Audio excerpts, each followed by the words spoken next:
Kembali lagi bersama Bang Jago. Seperti biasa Mimin selalu mendoakan kalian semoga selalu dalam keadaan sehat dan dalam kondisi terbaik. Di video kali ini Mimin akan menceritakan sebuah donghua series dari Fearless Martial. Dan bagi kalian yang mungkin baru gabung, Mimin saranin untuk nonton bagian sebelumnya dulu. Linknya ada di deskripsi. Tak berlama-lama langsung aja kita masuk ke isi ceritanya.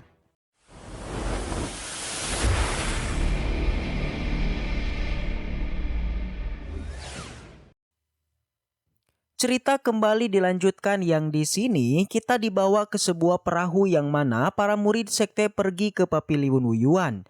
Kinan tidak sendiri karena Huan Long bersama dan para murid lainnya juga berada di sini. Di sana mereka bertanya kepada tetua Tianyi berapa lama lagi mereka bisa sampai ke Paviliun Wuyuan. Yang ternyata masih membutuhkan 1 hari perjalanan lagi. Dia meminta para murid untuk sabar terutama Xiaoyu yang terus bertanya.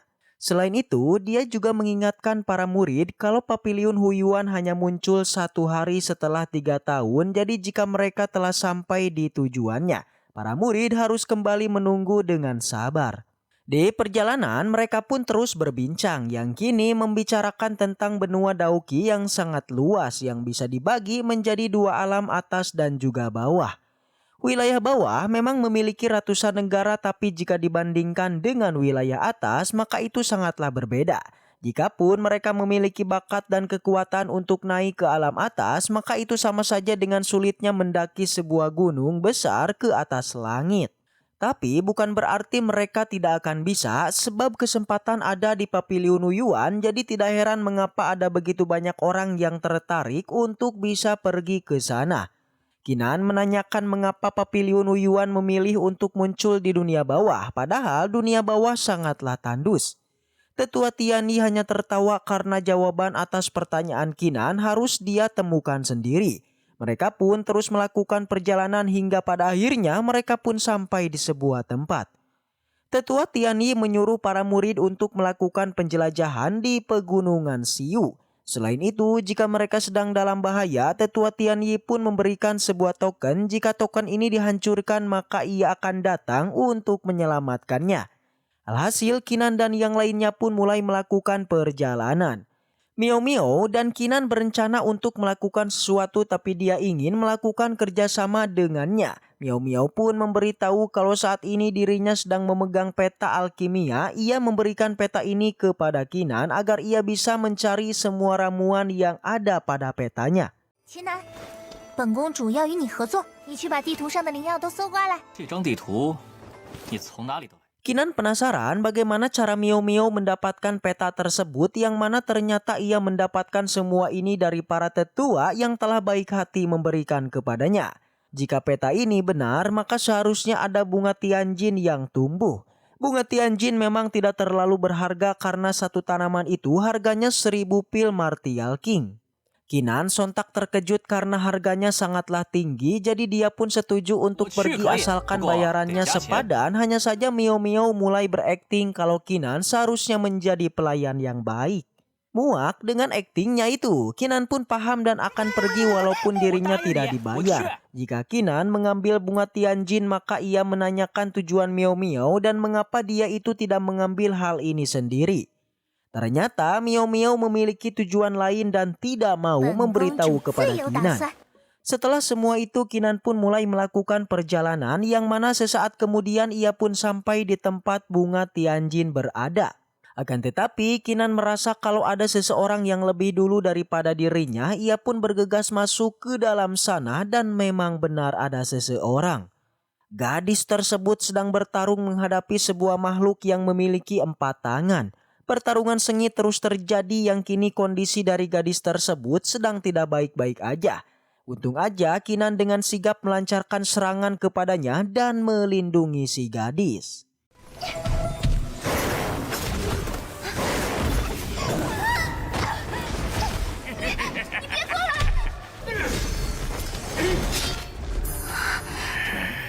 Monster ini pun menjadi begitu marah karena bocah ini telah berani mengganggu kesenangannya. Dari sini tahu betul kalau ia dan Kinan bukanlah tandingan dari monster tersebut. Jadi lebih baik ia mati saja dan meminta Kinan untuk pergi dari tempat ini dan bisa menyampaikan informasi kepada sektenya.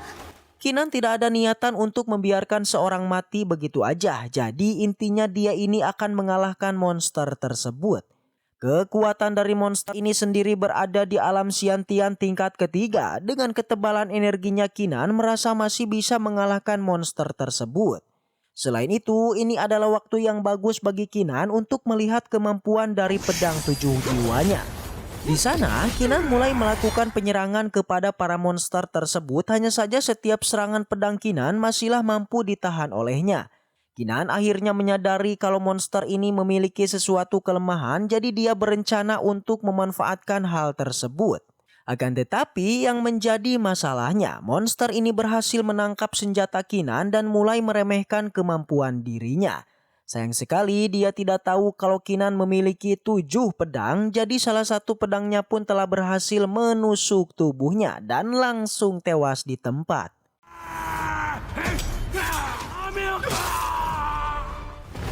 不过如此。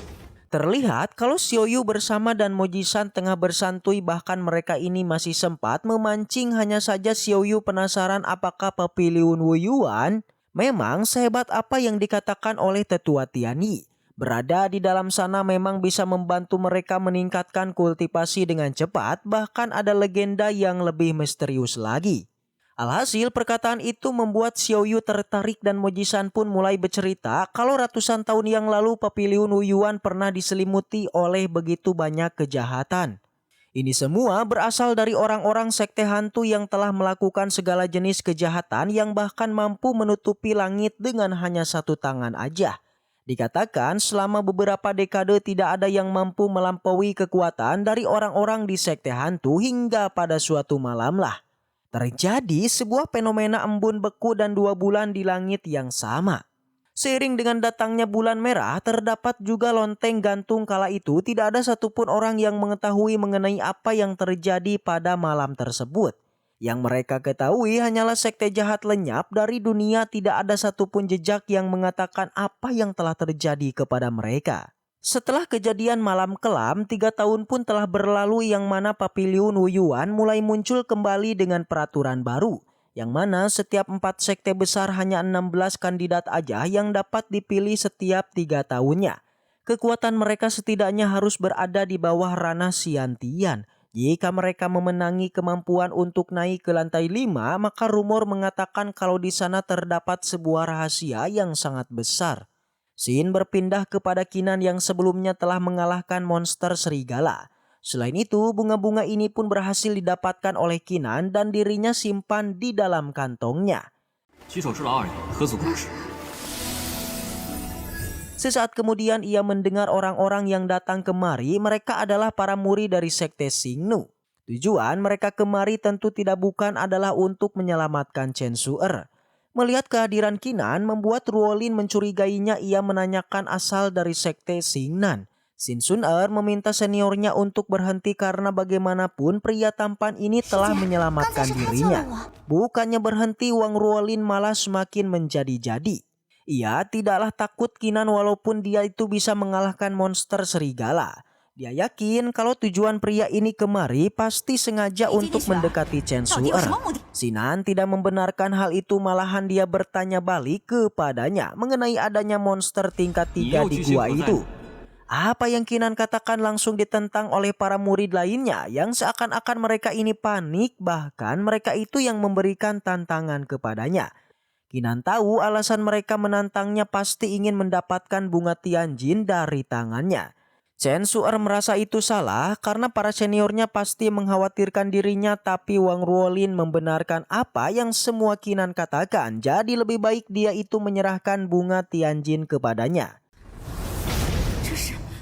Di sana, Kinan mengeluarkan semangat bela dirinya yang seketika aja membuat para murid ini ketakutan. Selain itu, Kinan juga mengeluarkan pedang 7 jiwa miliknya. Seketika aja tempat ini pun menjadi begitu dingin karena kekuatan yang Kinan keluarkan. Kinan baru tahu guys, kalau para murid dari sekte Xinyu begitu mengerikan, bahkan mereka tidak segan-segan melakukan sesuatu kepada sesama murid. Kinan pun meminta Chen Su'er untuk selalu berhati-hati terutama kepada 3 orang ini.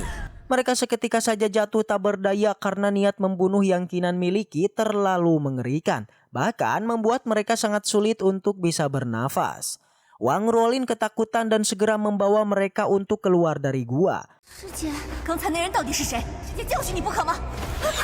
我们走吧。 Kembali kepada Kinan yang terus melakukan perjalanan hingga pada akhirnya ia berhenti di sebuah tempat.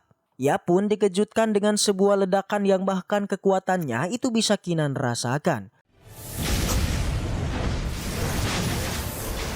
Mo Jisan dan Suoyu pun datang dengan ikan panggangnya. Mereka bisa melihat dengan jelas kalau ada sebuah pertarungan yang terjadi. Woyu merasa tempat itu adalah tempat di mana Panatua Miao Miao pergi. Mereka ingin bertanya kepada Kinan, tapi Kinan juga tidak tahu apa-apa. Sin berpindah lagi ke sisi lain pegunungan yang terdapat beberapa orang yang tengah berkumpul. Mereka ini sedang membicarakan tentang pertarungan yang sebelumnya terjadi. Mereka meyakini kalau pertarungan orang-orang kuat itu pasti adalah untuk mendapatkan harta karun yang sangat besar. Tapi ada juga yang berpikiran kalau pertarungan tadi itu pasti terjadi hanya karena perbedaan pendapat aja. Sesaat kemudian mereka pun dikejutkan dengan orang-orang dari Sekte Xuanling. Kekuatan yang mereka miliki membuat orang-orang ini terkejut. Tidak heran mengapa Sekte Xuanling menjadi salah satu dari 4 sekte besar. Mo Jisan penasaran mengapa orang-orang ini datang kemari padahal mereka bukanlah berasal dari 4 sekte besar. Tetua Tianyi mewajarkan hal tersebut karena ada begitu banyak orang yang mendambakan rahasia Papiliun Wuyuan. Jadi sudah sewajarnya ada banyak orang kemari untuk mendapatkan hal tersebut. Sesaat kemudian pusaran air tiba-tiba saja muncul di lautan yang mana ternyata itu berasal dari munculnya Papiliun Wuyuan.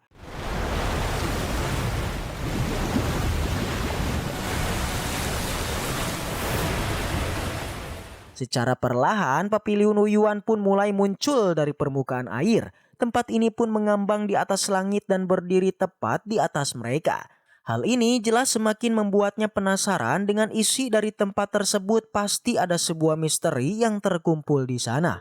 Di saat yang sama, kemudian ada beberapa orang yang datang dengan watak yang sombong meminta orang-orang ini untuk segera menyerah karena di hadapannya mereka ini pasti akan kalah.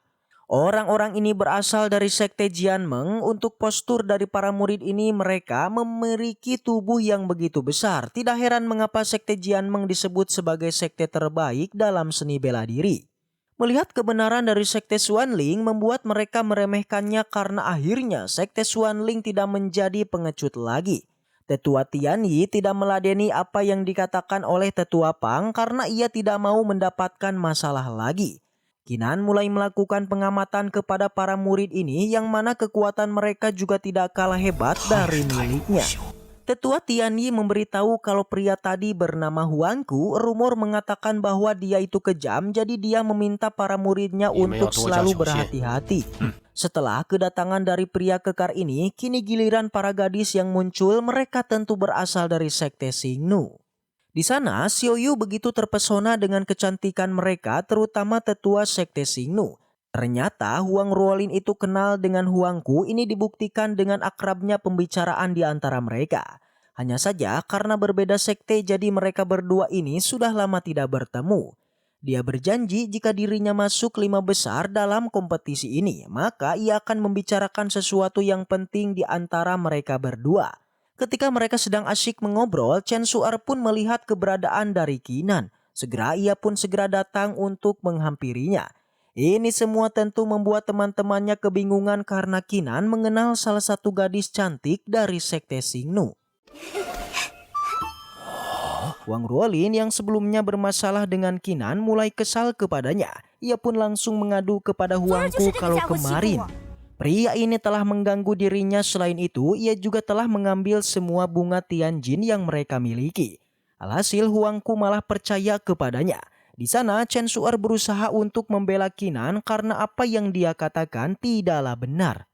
Huang Ruolin segera menghentikan perkataannya agar Huangku bisa memberikan keadilan kepadanya. Ia pun meminta Qinan untuk meminta maaf kepada gadisnya. Tapi tindakannya itu segera dihentikan oleh tetua Tianyi karena sebagai seorang junior ia harusnya bisa menjaga etika dengan baik. Tetua Pang juga berusaha untuk menahannya karena ini adalah masalah antara para murid. Jadi seharusnya mereka tidak perlu sampai ikut campur. Tetua dari Sekte Xingnu juga setuju dengan apa yang ia katakan. Di sana Tetua Pang yakin Huangku akan mengalahkan Qinan dengan mudah. Karena dia itu berada di ranah body tempering tingkat 9 dan juga memiliki teknik seni bela diri kuno. Di hadapan semua orang Huangku dan juga Huang Ruolin begitu sombong. Awalnya Qinan diminta untuk meminta maaf tapi tentu aja Qinan tidak mau melakukan hal tersebut. 我问心无愧，何须向人道歉？ Dirinya juga memberikan nasihat kepada Huangku agar tidak mudah terprovokasi oleh orang lain. Perkataan Qinan seakan-akan menyombongkan dirinya di hadapan Huangku ini membuat situasi semakin memanas. Huang Ruolin semakin menjadi-jadi dan menganggap ia telah meremehkan Huangku. Huangku meminta untuk tidak menyalahkan dirinya jika Qinan dibuat tidak berdaya karena ini semua murni adalah kesalahannya.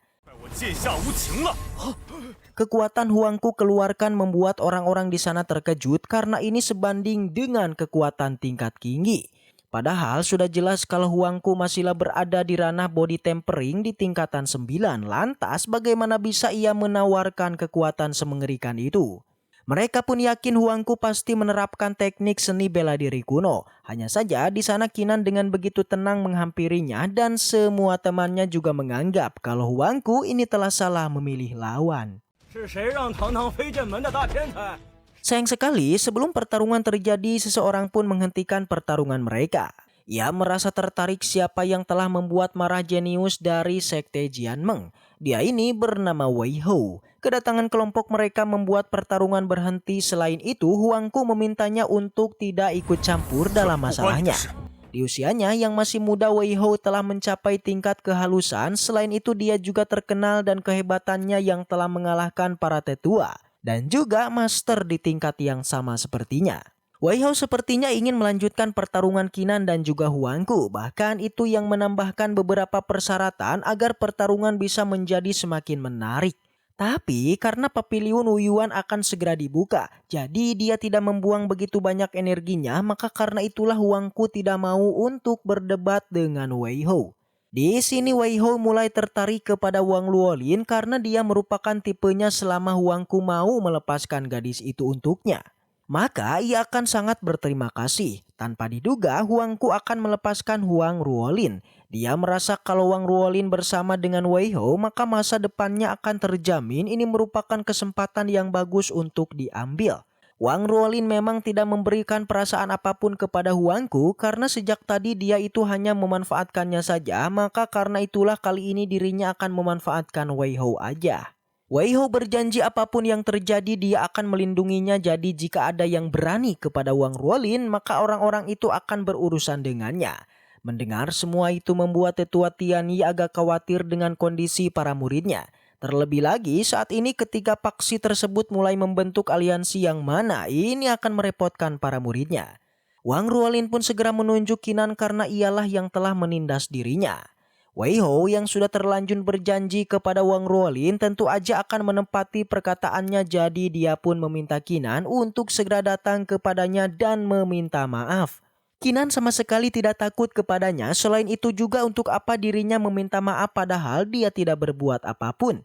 Wei Hou tidak menduga murid dari Sekte Xuanling berani berkata seperti itu kepadanya. Sebagai seorang master muda, ia meminta para muridnya agar bisa mematahkan tulangnya Qinan. Melihat apa yang terjadi membuat orang-orang di sana penasaran sebenarnya siapakah pria ini karena berani-beraninya menyinggung perasaan Wei Hou. Sebagai tetua Luan Yemen meminta tetua Tianyi untuk tidak memperdulikan muridnya karena bagaimanapun ia hanya akan hilang beberapa anggota tubuhnya aja. Tentu aja tetua Tianyi tidak akan berdiam diri saja jika mereka berani menyentuh para muridnya, maka ia akan membalas perbuatan mereka.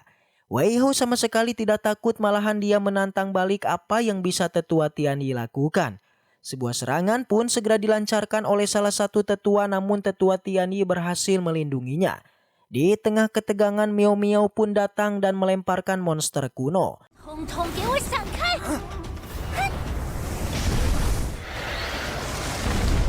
看来我回来的正是时候。 Orang-orang di sana penasaran sebenarnya siapakah gadis itu karena mampu mengalahkan sosok monster kuno. Para ketua sekte ketakutan kepada Miao Miao karena tingkat kultivasinya berada jauh di atas mereka. Miao Miao sepertinya sudah tahu ada yang telah mengganggu pelayannya, maka itulah ia mendekati Wei Hou. Terlihat kalau para tetua sama sekali tidak ada yang berani untuk menghentikan Miao Miao. Alhasil Wei Hou yang sebelumnya begitu sombong langsung meminta maaf kepada Qinan. Qinan tidaklah mempermasalahkan semua itu dan Wei Hou pun langsung mengusir Wang Ruolin dari sisinya karena tidak mau lagi terlibat dalam masalah antara mereka. Miao Miao memberitahu kepada semua orang bagi siapapun yang berani menyentuh Qinan maka ia jamin mereka akan menyesal seumur hidup. Setelah masalah ini selesai terlihatlah kalau ada rombongan yang datang kemari. Kedatangan mereka kemari membuat orang-orang terkejut karena tidak pernah menyangka mereka akan datang. Aliansi bisnis adalah orang-orang yang begitu kaya, selain itu mereka juga bisa memberikan tekanan kepada 4 sekte besar. Para tetua sudah tahu betapa luasnya kekuasaan dari aliansi bisnis ini. Rumor juga mengatakan kalau kepala jurumudi memiliki peran penting dalam jabatan petinggi. Dari kedatangan mereka kemari, maka sudah jelas kalau aliansi bisnis juga yang melakukan pencarian rahasia di Paviliun Wuyuan. Di sana, gadis di dalam kereta memperkenalkan diri kalau dia merupakan bagian orang suci dari aliansi bisnis. Ia diperintahkan oleh tuannya untuk mengambil kembali rahasia Paviliun Wuyuan. Untuk rahasia sendiri, mereka telah menunggu selama beberapa dekade namun tidak kunjung mendapatkannya.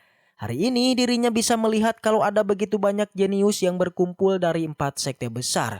Ia berharap salah satu dari mereka ada yang bisa mengetahui rahasia di Paviliun Wuyuan. Si gadis ini pun mengeluarkan 16 token emas. Tokennya ini sepertinya bukanlah sebuah token biasa.